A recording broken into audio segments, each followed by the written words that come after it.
Please welcome Attorney General Pamela Bondi.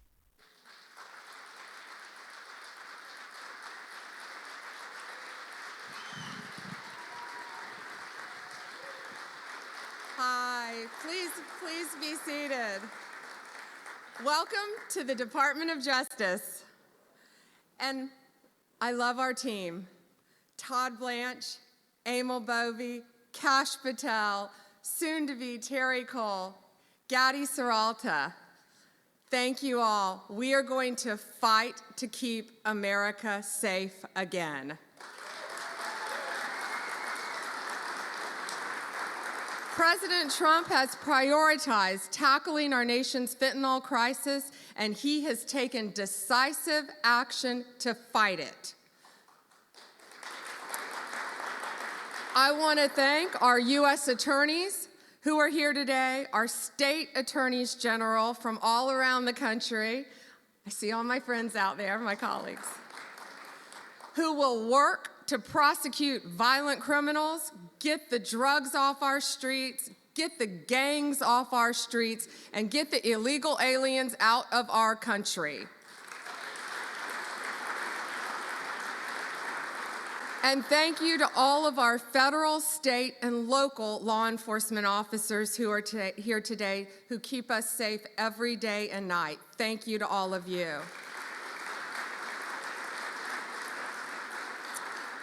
Today we have with us one of the most effective drug-seizing teams in the entire country.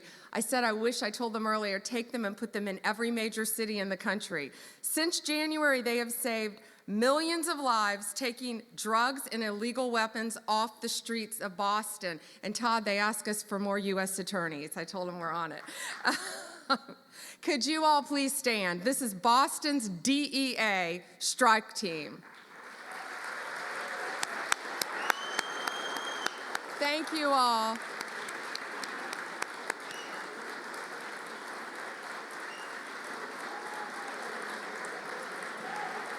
Thank you.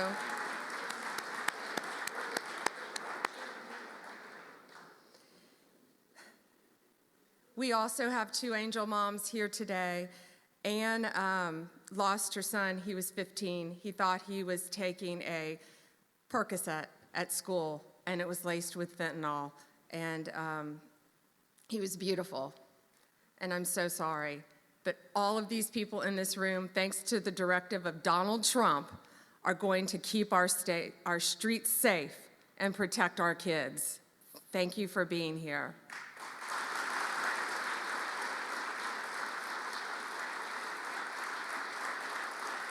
And Tammy's beautiful daughter, Kayla, was murdered violently by an illegal alien from El Salvador who should not have been in our country.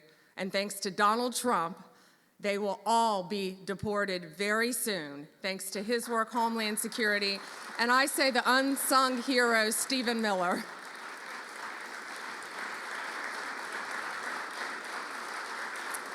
On stage, we have, this is 180 kilograms, it represents, not real, of fentanyl, okay? So this represents 1 kilo of fentanyl. In its pure form, this 1 kilo can kill 500,000 people. The 180 there, in pure form, could kill 90 million people. That is the population of California, Texas, and Florida. That's what we're dealing with in our country. That's why angel moms go around the country. That's why Donald Trump has taken such a hard stance against cartels, securing our borders, getting these gangs and drugs out of our country. But look at that. That can kill 3 states in its pure form. That should terrify everyone. I see our senators made it. Did our senators? Thank you. However, taking the drugs off the streets is only half the battle. President Trump has secured our borders and will continue to fight the cartels throughout this country, deport them all, or lock them up for the rest of their lives, thanks to our prosecutors, around this country where they belong. Under the last administration, cartels, criminals, they freely walked in and out of our country with impunity.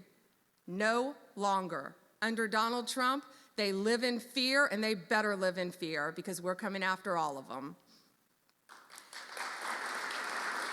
I am so proud to have a team with Emil and Todd and all of our great team, and we all work for the greatest president in the history of our country. We are so proud to work at the directive of Donald Trump. It is, he will never stop fighting for us, and we will never stop fighting for him and for our country. It is an honor to welcome to the Department of Justice the 45th and the 46th.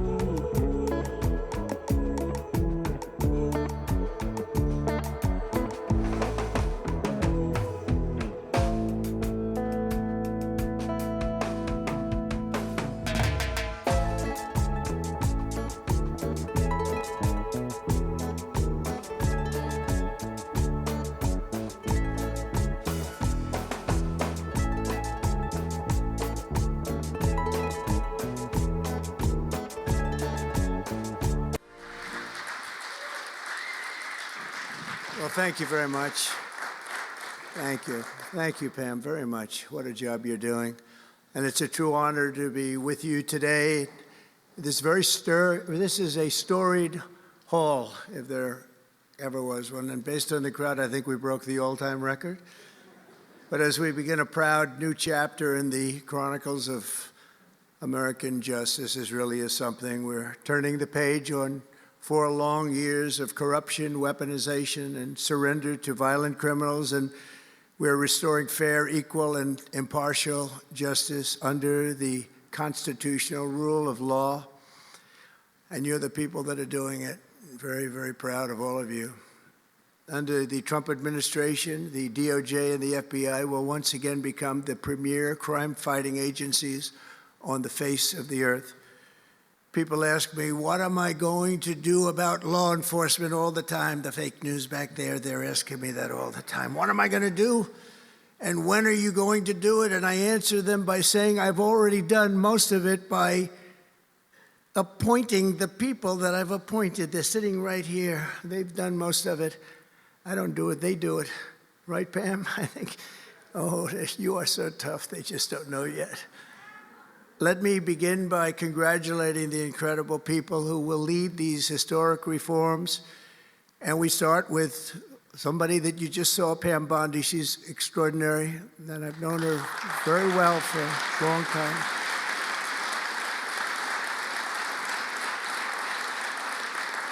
I watched her for a long time in Florida, for years in Florida, and highly experienced. She seems so young, but she's highly experienced, that I can tell you. She was a phenomenal attorney general in Florida, and she's going to do a really amazing job. Also, our new director of the FBI, Kash Patel. Kash, right.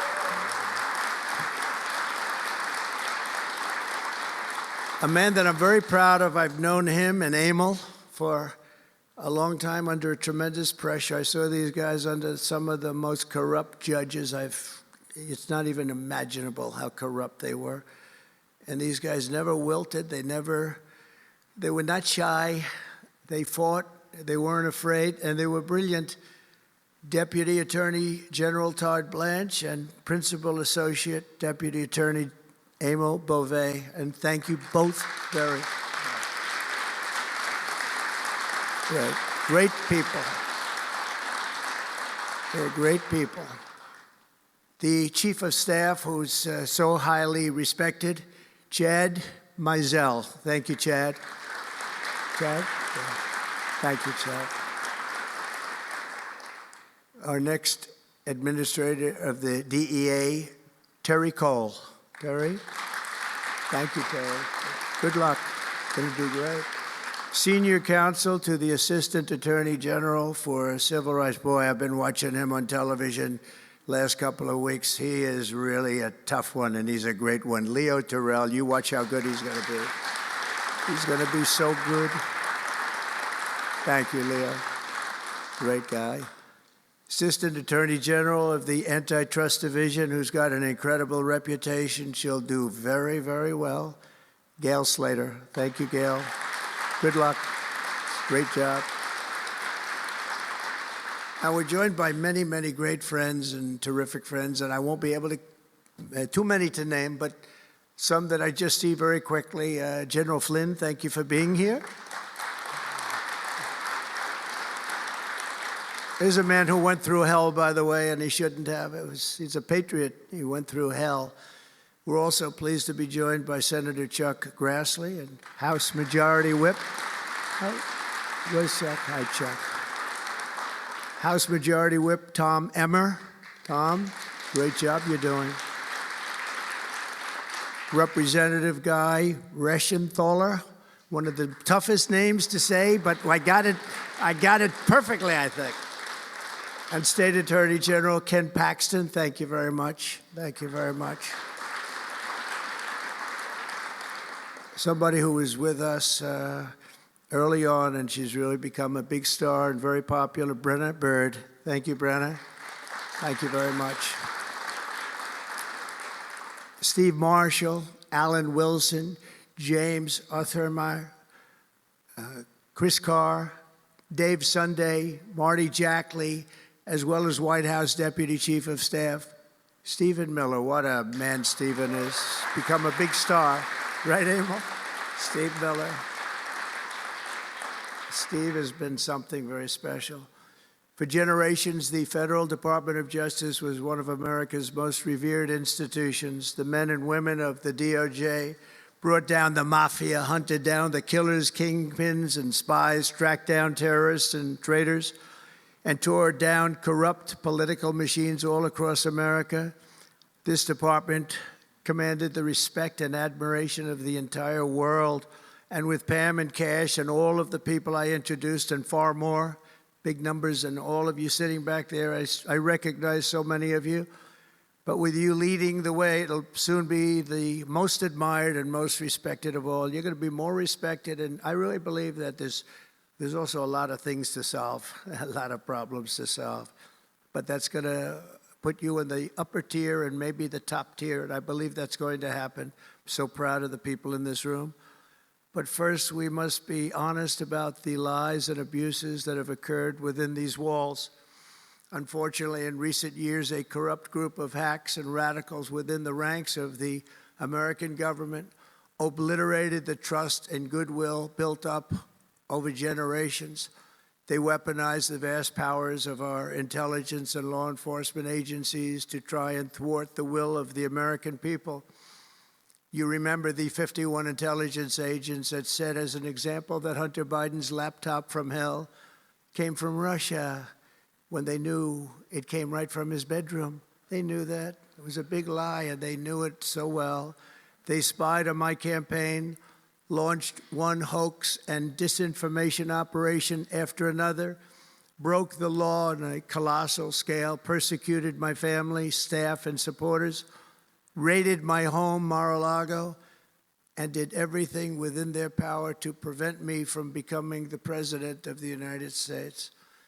With the help of radicals like Mark Elias, Mark Pomerantz, and these are people that nobody's ever seen anything like it.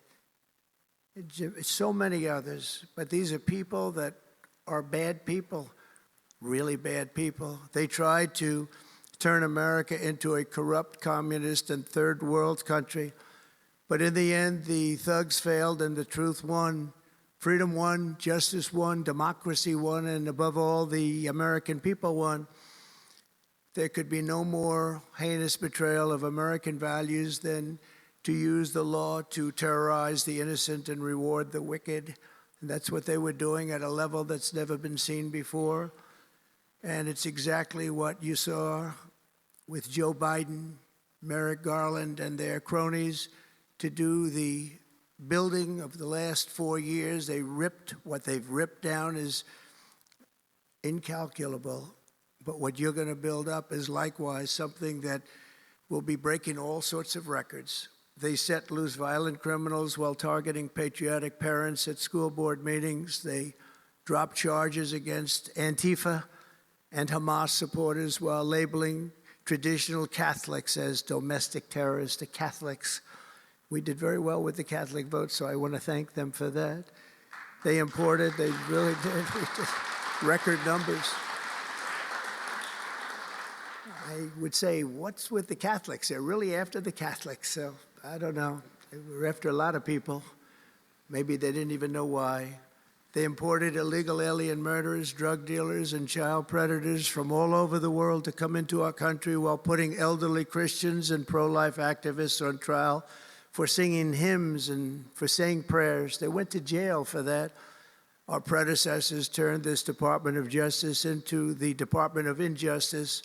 But I stand before you today to declare that those days are over, and they are never going to come back. They're never coming back.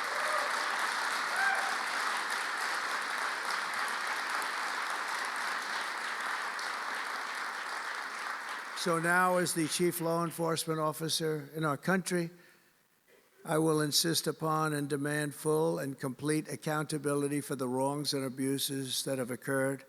The American people have given us a mandate like few people thought possible. We won every single swing state. We won the popular vote by millions and millions of people. We won districts, 2,750. Think of that, 2,750 districts compared to 505. So we won it at levels that have, I don't believe, ever seen before. That's the one where you see the map of the United States and it's all red. Red for Republican, not for communist. Red for Republican. They would like it to turn red for communist, but it didn't work out that way. The American people have given us a mandate and really a far-reaching investigation is what they are demanding into the corruption of our system. And that's exactly, I'm sure, what Pam and Cash and everyone else mentioned here and not mentioned is going to be doing. We will expel the rogue actors and corrupt forces from our government. We will expose and very much expose their egregious crimes and severe misconduct, of which was levels you've never seen anything like it. It's going to be legendary. It's going to also be legendary for the people that are able to seek it out and bring justice. We will restore the scales of justice in America, and we will ensure that such abuses never happen again in our country. And that's why on day one I signed an executive order banning all government censorship and directing the removal of every bureaucrat who conspired to attack free speech and many other things and values in America. My administration stripped the security clearances of the disgraced intelligence agents who lied about Hunter Biden's laptop from hell. We revoked the clearances of deranged Jack Smith, Alvin Bragg, Letitia James, and the crooked law firms that aided their partisan persecutions. And I went through it. These are state and city courts, and the corruption is unbelievable. We also terminated the clearances of the Biden crime family and Joe Biden himself. He didn't deserve it. In fact, he was essentially found guilty, but they said he was incompetent, and therefore let's not find him guilty, I guess. Nobody knows what that ruling was, but I didn't want any part of it. I think I would have rather been found guilty than what they found with him. They said he didn't know what the hell he was doing, and therefore he's let him go. I said, you know, I'd rather be convicted, Pam, I think, than that. That was not good. I said, please convict me, don't say that. I pardoned hundreds of political prisoners who had been grossly mistreated. We removed the senior FBI officials who misdirected resources to send SWAT teams after grandmothers and J6 hostages. And it was a great honor for me to fire, I will tell you this, a great honor to fire James Comey. A great, great honor. That was nothing. There was no better day. A lot of people said, oh, that's too bad you did that. And they said, that's going to be, and you know what? A year later, they said, that actually saved the administration because the level of corrupt things that we learned after that turned out to be that they were doing, in fact, really bad things. He was a terrible person, did terrible things and persecuted people, and all in the guise of being an angel, but he wasn't an angel. We created a brand new DOJ task force and anti-Christian bias, and under Director Patel, we're getting the FBI agents out of the headquarters in Washington, D.C., and back on the streets in pursuit of dangerous criminals where they belong and where they want to be. And, you have that big FBI building, and it's a very big building, and they were going to build an FBI headquarters 3 hours away in Maryland, a liberal state, but that has no bearing on what I'm about to say, but we're going to stop it. Not going to let that happen. We're going to build another big FBI building right where it is, which would have been the right place because the FBI and the DOJ have to be near each other. You can't that's one thing I did learn from this persecution. The FBI and the DOJ work together. Now, in my case, they work together for bad purposes, but they do. They were always together. So how can you have one that's 3 hours away? But one thing I said to Cash, well, we're going to get a great building built. It's going to be a magnificent building. He said, sir, we don't need that kind of room. I said, what do you mean? He said, I'm just going to take a old Department of Commerce building that's about 25% the size, and that's what I need. We're going to have the best staff that you've ever seen, and that's what I need. It's in a nice location, but I don't need that big building. Why don't you just sell the site to somebody, and we're going to be very happy. And they want to have far fewer people, but we also want to have them in D.C., and if for no other reason, we like having law enforcement walking the streets of our capital, because when the bad guys are out there and they see there's an FBI agent, that's the ultimate in law enforcement, and they're not going to be acting so bad. We're cleaning up our city. We're cleaning up this great capital, and we're not going to have crime, and we're not going to stand for crime, and we're going to take the graffiti down, and we're already taking the tents down, and we're working with the administration, and if the administration can't do the job, we're going to have to take it back and run it through the federal government. But we hope the administration is going to be able. So far, they've been doing very well. The mayor's been doing a good job. We said there are tents galore right opposite the State Department. They have to come down, and they took them down right away. And so far, so good. But we want to have a capital that can be the talk of the world. When Prime Minister Modi of India, when the President of France, and all of these people, the head of Prime Minister of United Kingdom, they all came to see me over the last week and a half. And when they come in, I had the route run. I didn't want to have them see tents. I didn't want to have them see graffiti. I didn't want to have them see broken barriers and potholes in the roads, and we had it looking beautiful. And we're going to do that for the city. And we're going to have a crime-free capital. When people come here, they're not going to be mugged or shot or raped. They're going to have a crime-free capital again. It's going to be cleaner and better and safer than it ever was, and it's not going to take us too long. There's a new phenomena that is taking place where these violent, vicious lawyers that we have all over, they play the ref. You know what playing the ref is? Like the great Bobby Knight basketball coach. He'd scream and scream at the ref. He'd scream. I watched it. By the way, I love Bobby Knight because he endorsed me. And having Bobby Knight's endorsement in Indiana was an extremely good thing. A friend of mine said I was running in Indiana at the time. This was early on, 2016. And I was doing great. But a friend came up and said, you know Bobby Knight? I said, no, I don't. But I hear he was a tough cookie. He said, not only tough, he was beyond tough, but he's the most popular guy you can imagine. It turned out he wanted to endorse me. He called me about 2 years before. He said, sir, I'd like to endorse you. I said, is this really Bobby Knight? I said, it's me. I could tell it was Bobby Knight. He had been known for throwing the chair across the court and slapping a player. Can't do things like that, right?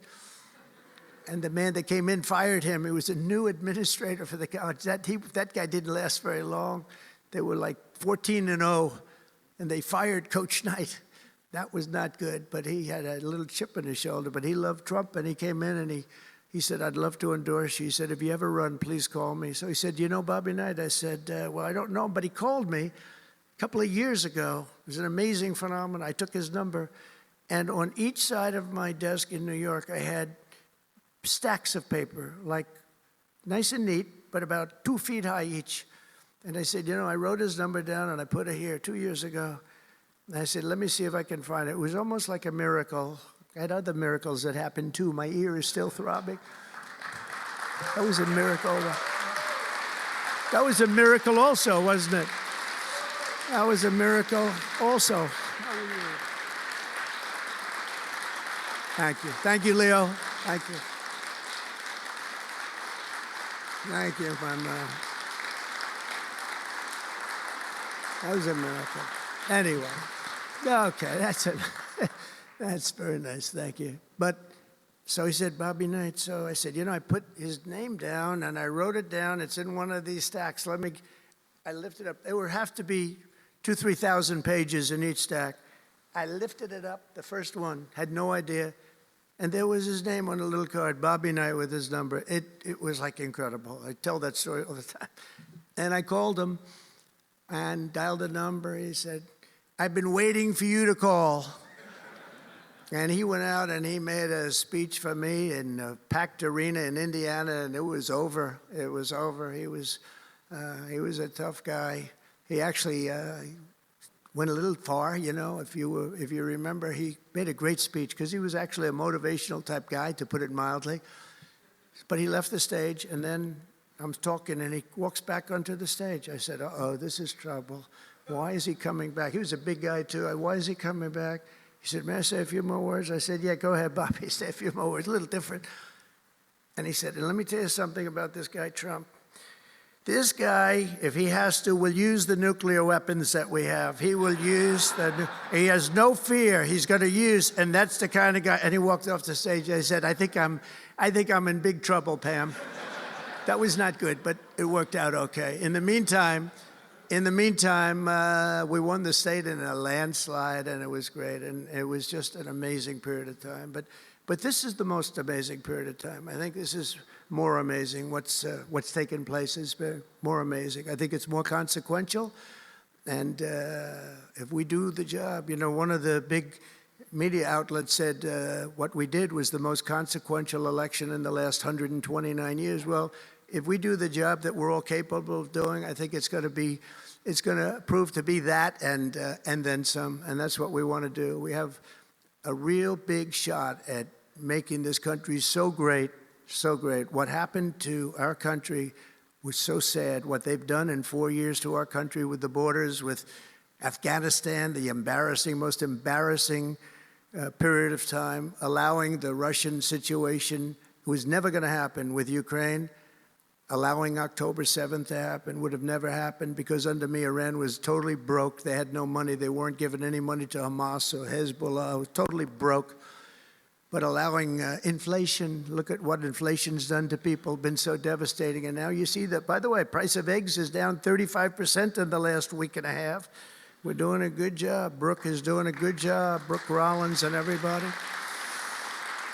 And inflation's down, interest rates are down, gasoline has come down to a level that we haven't seen in a long time. All things that we wanted to do, because then everything else is going to be coming down. We want it to come down. We want bacon to come down, and groceries, a term I used to use. It's sort of an old-fashioned term, but I used to use it on the campaign trail, those last 90 perfect, beautiful days. We just hit it.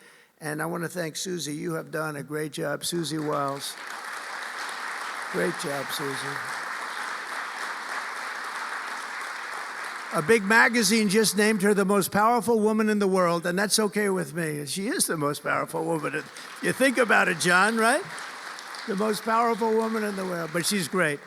And we had a great 90 days. It was a perfect 90 days, and it was a great result, but we want to put that result to good use by doing a phenomenal job. And I want to tell you that Todd and Emil know this very well. We had an amazing judge in Florida, and her name is Eileen Cannon, and I didn't know her. I still don't know her. I don't believe I ever spoke to her, even during the trial, but I did appoint her, federal judge, and these fake lawyers, these horrible human beings, were hitting her so hard, public relations-wise. They were playing the ref. I don't think it's legal. I don't think it's legal. They might as well go out and just shout it in a courthouse. They were saying she was slow, she wasn't smart, She was totally biased. She loved Trump. I didn't know her other than I saw her the couple of days that I was in court, and I thought her decorum was amazing. Anything bad they could say, though, they were saying about her, it was whatever they could say bad about a human being, all made up, because actually she was brilliant. She moved quickly. She was the absolute model of what a judge should be, and she was strong and tough. And how do you get them to stop if you're a judge? How do you get them to stop with the playing the ref? Bobby Knight would play the ref. That's why I brought up the Bobby Knight story. He would play the ref. He'd scream at the ref. He'd scream so hard. Oh, boy, it was terrible, actually. And the people would come up, his assistant coaches would come up to play. Coach, don't do that. Don't do it. He said he's not going to change his tune, coach. He called it. He's not changing. I don't care. And he's screaming. That's when he threw the chair. He starts going crazy. And he said, no, he's not going to change this time, but he's going to change for the next play. And sure as hell he did. You know, Bobby, by the way, had the last undefeated team in basketball. And relatively speaking, you know, he had a team. He always had a team. He never had that. Well, he had a couple of great players, obviously, some top NBA players, but very few relatively. He had a team, but he won the national championship 3 times. But he had the last undefeated team in basketball. And he would play the ref, and he would scream at him. He knew exactly what he was doing. They're doing the same thing. He said, no, he's not going to change now, but he's going to change for the next one. That's what he wanted to do. He wanted to scare the hell. They wanted to scare the hell out of the judges, and they do it. And how do you stop it if you're a judge? Because you want to go home, you have a family, you have children, and the New York Times will write whatever these people say, and the Washington Post, and the Wall Street Journal, and MSDNC, and the fake news CNN, and ABC, CBS, and NBC, and they'll write whatever they say. And what do you do to get rid of it? You convict Trump. All you have to do is be really tough on him and ultimately convict him, and they leave you alone. It's totally illegal what they do. I just hope you can all watch for it, but it's totally illegal. And it was so unfair what they were doing to her. But they do it all the time with judges. But in her case, she was very courageous, and it only made her angry. Wouldn't you say? It just made her angry. She didn't like it. A lot of them say, oh, please don't say that about me. My family, what's my husband going to say? What's my wife going to say, or my kids? Please don't say that. And it had absolutely no impact on her in the case against me, which was a case, I will not use a bad word. I promised my wife I would never use a bad word, so just a little bad. The case against me was bullshit. And she correctly dismissed it. She correctly, look at Emil, he's looking, he says, that's interesting. But these 2 guys were warriors. You got a warrior here. You got 2 warriors, I can tell you that. You got a whole bunch of them. But, and they wouldn't quit. They wouldn't take no for an answer. They just wouldn't quit. These 2 people right up here, and some others that are involved with it indirectly. And what the lawyers do is they're doing it to the Supreme Court justices, hoping that they'll be overcome by the horrible things they say about them. They say things about Supreme Court justices and judges that are just horrible. They're playing the ref. Remember the way they treated Justice Thomas and Justice Alito and Justice Kavanaugh, Justice Gorsuch. Chief Justice Roberts get treated unbelievably badly, and they're hoping that they can sway them to go along because, again, what do? They're humans. You know, it would be wonderful if everybody was just a perfect computer machine. But they're not. They're humans. And they don't want to be accused of many, many things, including gross incompetence. They don't like it, and they don't want it. There's not much they can do about it. You know, they're in a position they can't really fight back really very well. And so what they do is sometimes they get weak. I would say a majority, maybe, of the times. That's why I'm so impressed with Judge Cannon in Florida, how strong she was, how she held up. It actually made her more resolute than anything I've seen. I mean, it was amazing because they were hitting her so hard. It was so sad to watch this. But it's sad what they do to other judges. It's very sad what they do to the Supreme Court. And a lot of the judges that I had, if you look at them, they take tremendous abuse in the New York Times and the Washington Post, all of the different networks. They take such abuse. And honestly, very simply, they're afraid of bad publicity. They don't want bad publicity. And it's truly interference, in my opinion, and it should be illegal, and it probably is illegal in some form. There's no difference than speaking to a judge or shouting to a judge or doing whatever you have to do in a courthouse. They're doing it behind the back. They're usually doing it anonymously. They're saying anonymously, off the record, the judge is no good, but everybody knows where it's coming from. And it's totally coordinated. It's a campaign, and it's by the same scum that you have been dealing with for years, like guys like Andrew Weissman, deranged Jack Smith. There's a guy named Norm Eisen. I don't even know what he looks like. His name is Norm Eisen of Crew. He's been after me for 9 years. Now, Crew is a charitable organization. And the reason I'm saying this, Todd, is I'm only going to get one chance to say this. But these are bad people. I don't know who he is. I don't know what he looks like. But everything I read is Norm Eisen of Crew. And Crew is a charitable organization. And that's a political thing. His sole life is to get Donald Trump.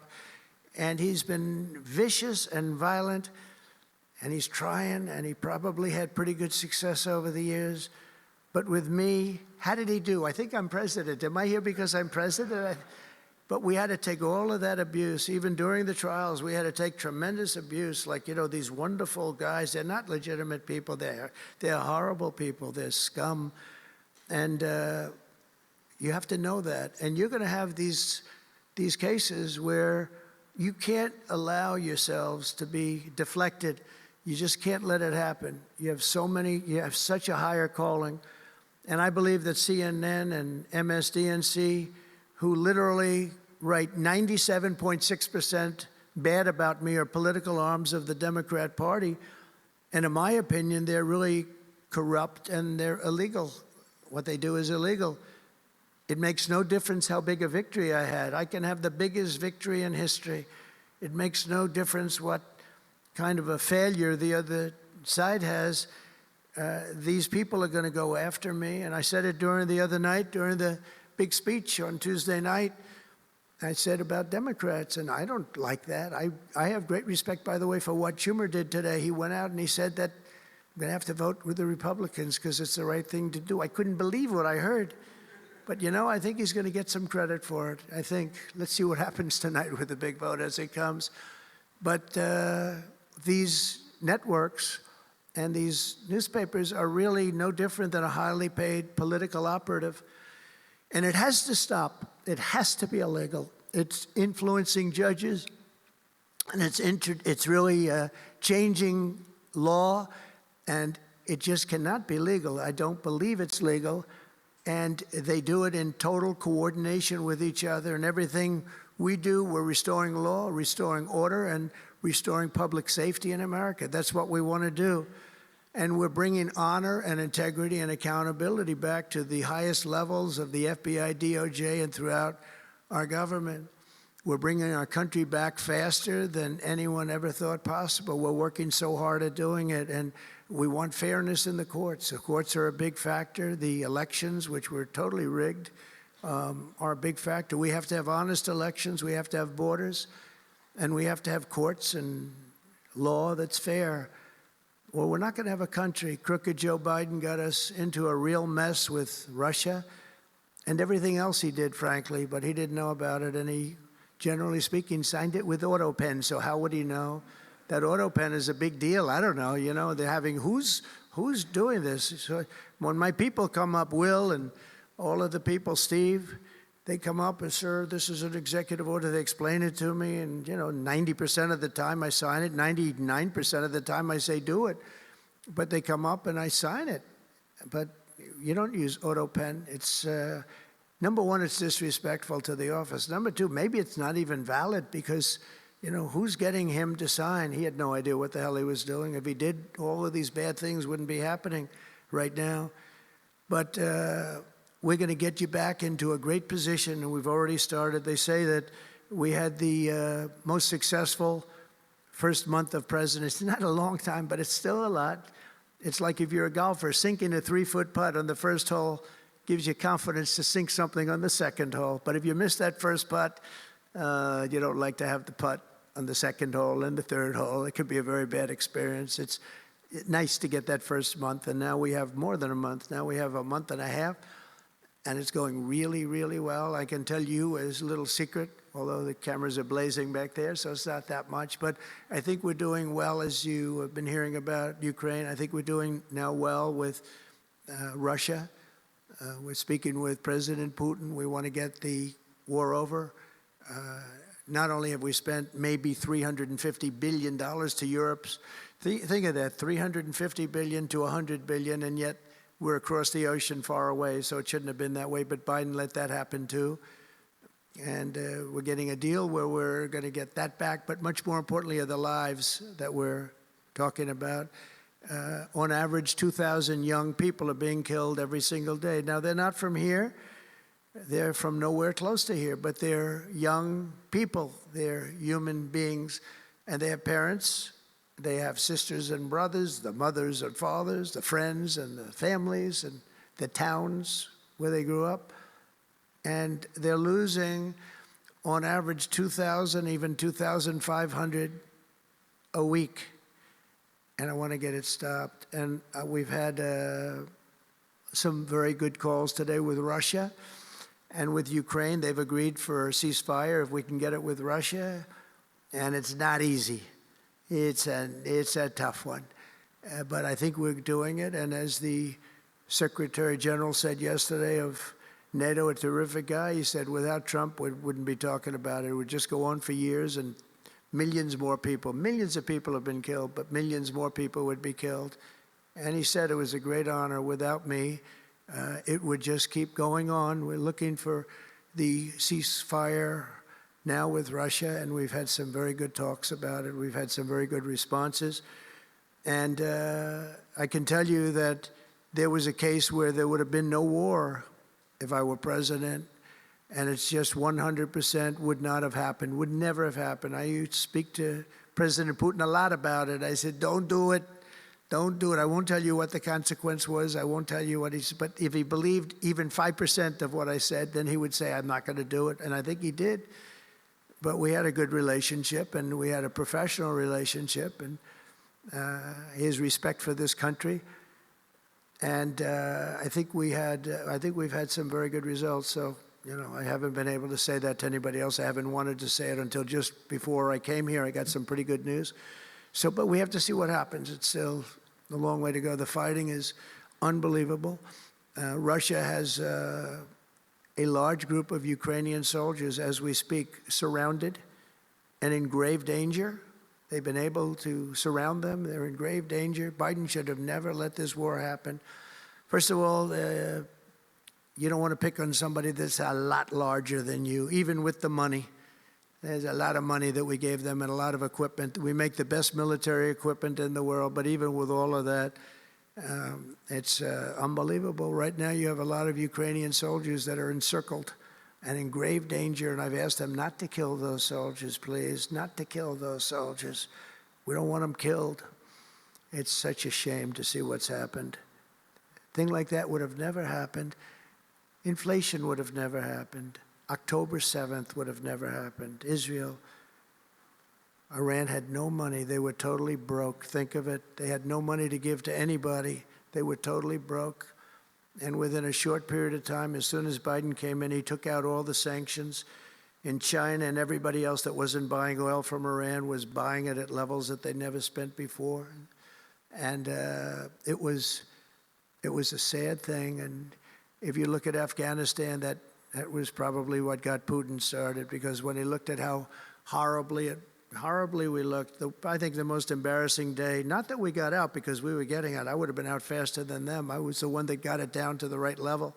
But we would have kept Bagram, the big Air Force base. We would have kept it. Right now, China occupies Bagram. And the reason we would have kept it is because they were 1 hour away from where China has and builds its nuclear missiles and weapons. And they gave that up. At the dark of night, they left the lights on, and They left the dogs behind, by the way. A lot of people say, what about all the dogs? They had a lot of dogs, and they left the dogs behind. And what a shame, what a shame. The way we got out, I think it was the most humiliating time in the history of our country. The way it happened, not that we were getting out, because we wanted to get out, but we would have gotten out with dignity and strength. And what a difference a rigged and crooked election had on our country when you think about it. And the people who did this to us should go to jail. They should go to jail. So I just want to say God bless America, because we have to say God bless. We're lucky we're still here, frankly. And this whole thing could lead, I think we have it. But this could lead to World War III very easily. Could very easily lead to World War III, but I think we're in pretty good shape. A lot better than we were before we got involved, that I can tell you. That was heading into World War III territory, and that would have been a war like no other because of nuclear weapons and other types of weapons that people you don't even want to know about. But as many of you do know, well, we're focused on persecuting, and these people were really focused on persecuting Republicans. The last administration presided over the worst increase in violent crime in our country in many, many decades. We had levels of violence and crime, and a lot of it had to do with the illegal immigrants that came in. Remember when I used to complain about it? Because I knew how tough they were, how mean they were. And they said, no, people that come into our country are all wonderful people. No, they're not wonderful. These are stone-cold killers. These are killers they make our killers look nice by comparison. They make our killers look nice. These are rough, tough people with the tattoos all over their face. Historically speaking, I don't want to discriminate against anybody, but historically speaking, they're not going to be the head of any major bank that we know of. These are rough people. These are rough killer people, and they allowed them in by the millions. In major cities like New York, Chicago, and Washington, mothers can't walk their children to the park without fear of being shot or killed or raped or anything. Women can't ride the subway without worrying that a hoodlum will shove them onto the train tracks. In New York, it's happened twice in the last couple of weeks. They're standing there, a perfect Wall Street gentleman in one case, and another person who was a worker, good worker, electrician, gets pushed into a train going 45 miles an hour just prior to the train, not stopping, going to go through that. I know the stations very well. I used to take the subway. I used to feel safe. When I was young, my parents would drop me off at the subway. I'd take the subway to my school. Can you believe it? Today, they wouldn't be doing that. And we want to get a country back maybe where you can do that again, Pam. But it's so sad to see what's taking place. Under the Biden regime, average monthly homicides increased by 14%. Property crime rose tremendously. Violent crime went up at least 37% that they know of. Rape soared by 42%. Car theft rose by 48%. And robberies surged to 63 to 100%. They don't even know what the number is. And I have no higher mission as President of the United States than to end this killing and stop this law-breaking and to making America safe again. And that's what you're all about in this room. We want to protect Americans, and we protect everybody that's in our country, American or not American. We want to have a safe and proud country. We're joined today by dozens of police officers, sheriffs and sheriff's deputies from all across the country. My message to these law enforcement heroes is simple. With me in the White House, you once again have a president who will always have your back, will always have your back.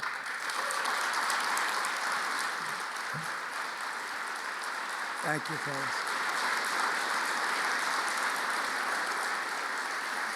Thank you. That's a lot of good-looking people. I will tell you, I feel safe. I'm glad you're in the room. I feel even safer. It's a lot of great people.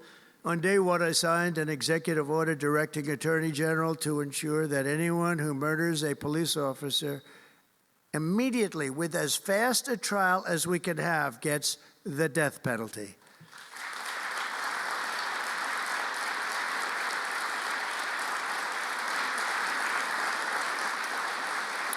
And last month, I fired all the radical left pro-crime U.S. attorneys appointed by Joe Biden. There were so many that were bad. And I know there were some that were probably very good, but there were so many that were so bad and so evil, so corrupt.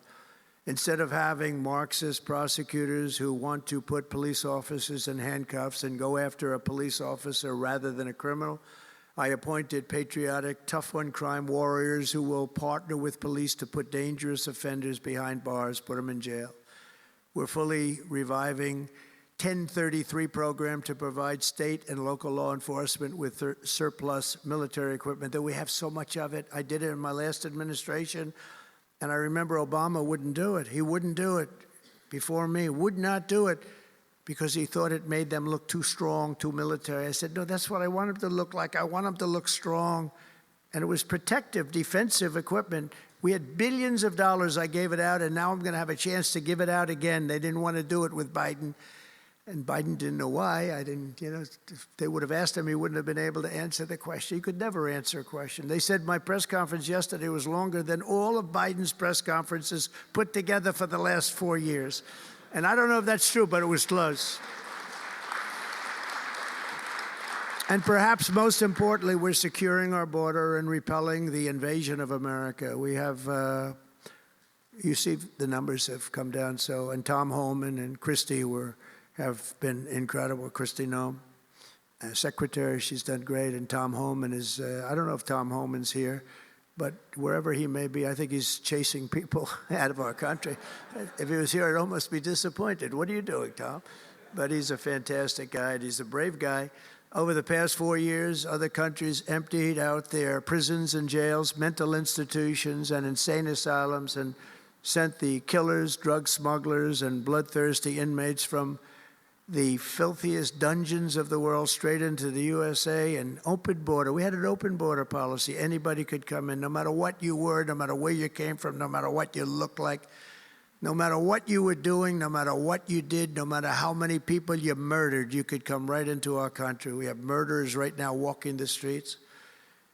We're joined today by Tammy Nobles, whose 20-year-old daughter, Kayla, was attacked in her home 3 years ago, horrifically assaulted and strangled to death by an illegal alien MS-13 monster set loose into our country under the open border Biden regime. Kayla was one of countless American victims ripped away from their families by the open border policies of that administration. And we're also joined by Kayla's stepfather, Jeremiah, and several other courageous angel families here today. And I'd love you to all just stand up and take a bow, because you are incredible people. Please. Thank you.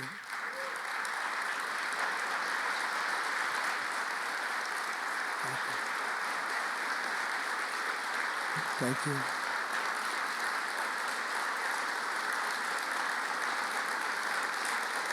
Thank you very much. Thank you.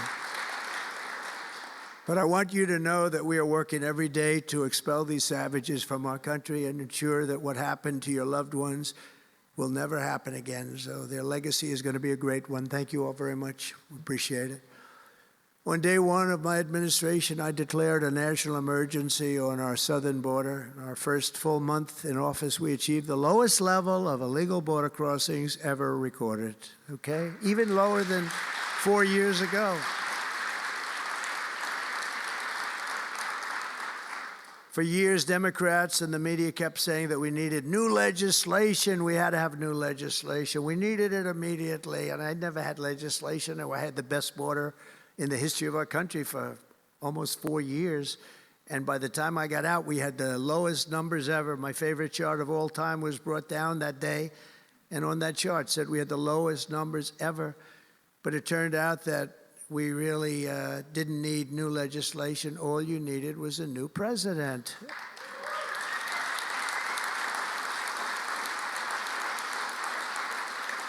And I said that the other night. That's all you needed was a new president saying, close the borders, because the Border Patrol is unbelievable, ICE is unbelievable, and all of our law enforcement is just incredible. All of you guys are amazing, and the people of our country respect you and they love you, and a lot of times you don't hear that because you have to listen to the fake news back there, but They have great respect for you, so I just want you to know that. And that includes our fire departments too. They don't get spoken about enough. They go into some of the areas I read where they're shooting them off ladders. Can you believe it? They go up to put out a fire, Leo, and they go and they shoot them off a ladder. It's just unbelievable. These firemen and women are incredible. So I want to put them in the same category because they're just incredible. I also like the fact they voted for me like at 94%. So I have to mention them. I have no choice, right? But the truth is they're phenomenal people. The law enforcement, fire, everybody, they're phenomenal. Basically first responders, because that's what they are. They're first responders. And we're ending the migrant occupation of America. And what we're doing now is we're liberating our cities and our suburbs and our towns. And you see a big difference. I'm getting calls all the time from even leaders of other countries saying, sir, the whole world feels liberated now. It feels like there's a light over America, but there's a light over the whole world. I hear that so much. It's so nice to hear, too. And I feel it. I feel it. I see the polls. I don't know if the polls are right, but they're certainly very good. I'll take them right now. It's amazing what's taken place in such a short period of time, really 6 weeks, but it's longer than that. It's really November 5th. I think that hopefully will go down, if you do your job great, it'll go down as the most important day, one of them at least in the history of our country. July 4th was 1776, it was pretty important too. But let's see if we can top it. Can we top it? I don't know. That's a tough one, but we're going to try. But it will be one of the most important days in the history of our country. So I think, and I think everybody in this room wants that to happen. Last month, we officially designated MS-13 and Tren de Aragua. That's the Venezuelan gang, the toughest gang, they say, in the world, and the Mexican drug cartels as foreign terrorist organizations. That's a big deal. Nobody wanted to do that in the past.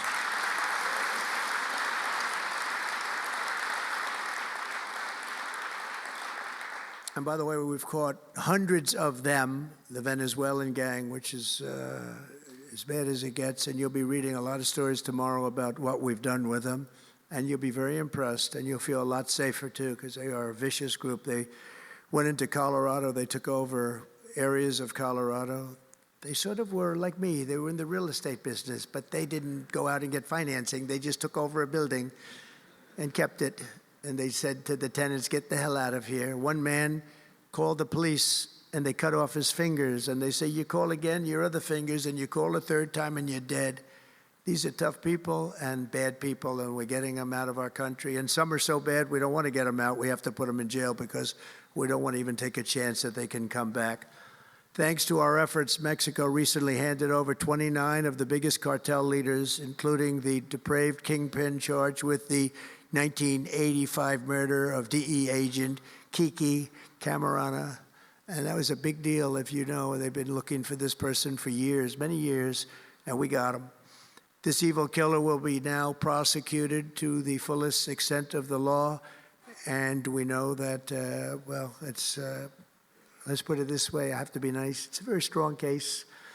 We're stopping the criminals pouring across our borders at record levels, and we're also stopping the massive quantities of deadly drugs. In 2023 alone, drug overdoses killed more Americans in 12 months than they did during the entire decade between 1980 and 1990, so 10 times more, but it's much higher than that. More Americans died from fentanyl last year than died in the Korean War, or the Iraq War, the Afghanistan War, all of them combined. That's why I've placed large tariffs on Mexico, Canada, and China, and they will remain in place until these deadly poisons stop pouring into our country. And I will tell you, as soon as I put on the tariffs on Mexico, Canada, and China, unbelievable results have been seen in the last few weeks. Unbelievable results. They weren't happy about it. You probably read they weren't happy, but they are working like hell to end it. They weren't working very hard before I did that. With us today is a brave mother and advocate, Ann Fundner, who lost her beautiful 15-year-old son, Weston, to fentanyl. And Ann, if you would, I'd like to ask you to come up and say a few words, please. Thank you.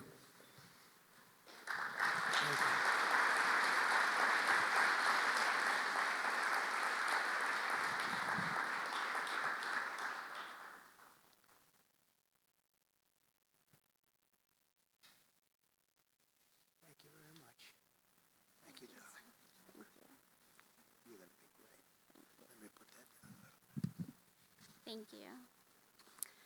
Well, first I want to say thank you.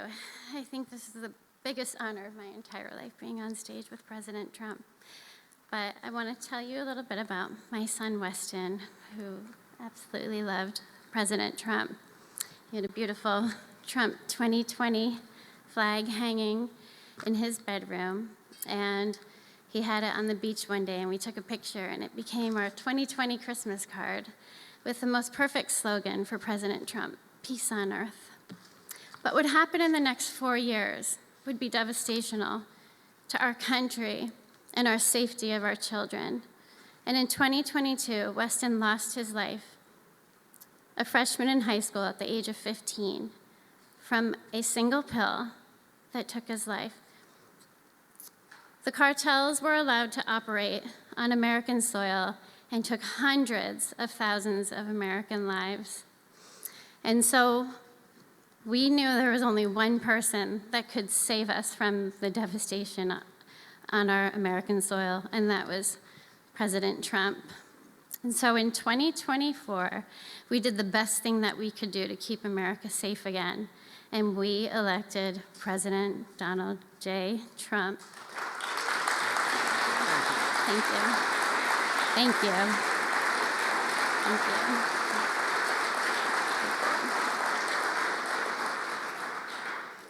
Thank you. And he's done everything that he has promised. We have a 98% decrease in border crossings. And he has labeled the terrorist cartels terrorist organizations. And he has instilled tariffs because there is no price on human life. And so I feel like I can speak for the entire fentanyl fighting community when I say thank you to President Trump, and thank you to Pam Bondi and everyone out here who is fighting this fight. God bless you. God bless you, President Trump. And God bless America. Thank you. He's up watching you. He's up there watching you. And he's so proud of Mom.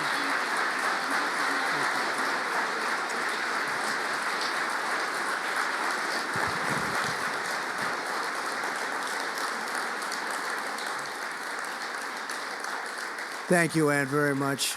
Weston is, I just said to Ann, Weston is up in heaven watching his mom, and he's so proud of you. He's so proud of you. Thank you. We're also joined today by a number of other American families who have lost loved ones to fentanyl, and I'd love you to just stand up for a second, and we want to acknowledge you, and also your daughters, your sons. They're looking down on you, and they're loving you like crazy. So thank you very much. Thank you. Thank you. Thank you. This department will not rest until we have ended the fentanyl epidemic in America once and for all. In less than 2 months since I took office, the DEA and FBI have seized nearly 1 million deadly doses of fentanyl, and that's just the beginning.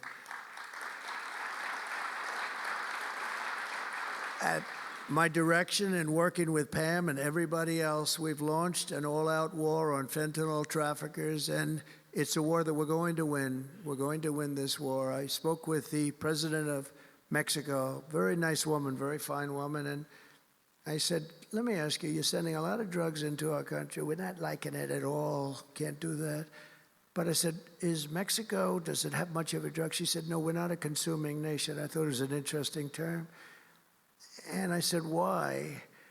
And which I've heard also, by the way, they're not a consuming nation. They distribute, but they don't consume.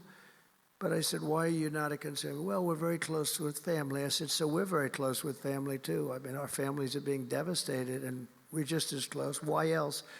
She said, well, we spend a lot of money on advertising saying how bad drugs are. They're very rough ads. They show the skin falling off and the teeth falling out and going blind and losing hair and everything that these things do. You look like you just came out of a horrible concentration camp. And she said it was, they're rough ads. And it's not often that I feel I've learned something from a phone call, because I've had a lot of phone calls over my life.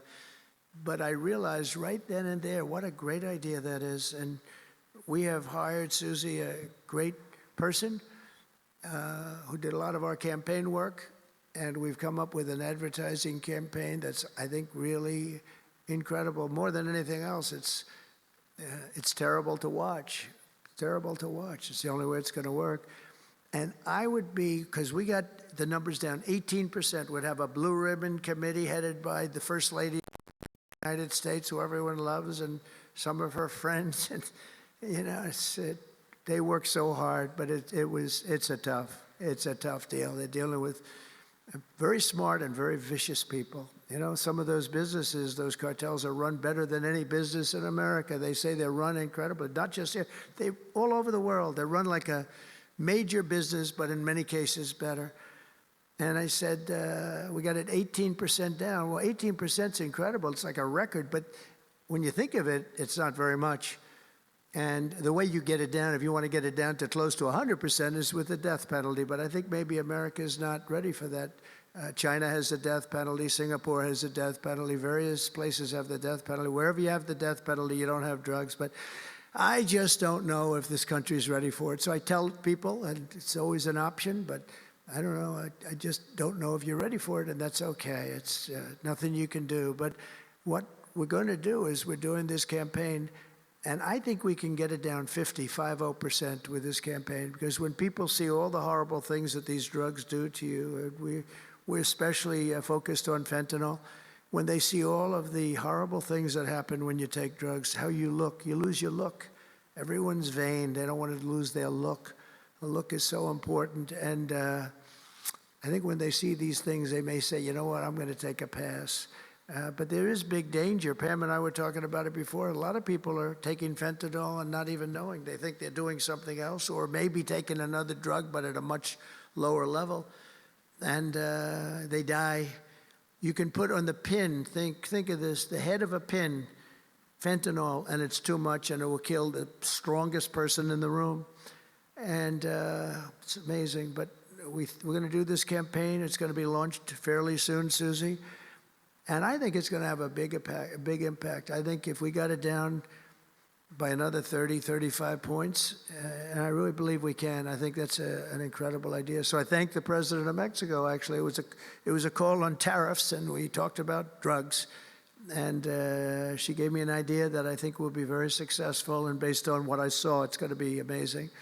Under our leadership, this department is once again laser focused on protecting the American people.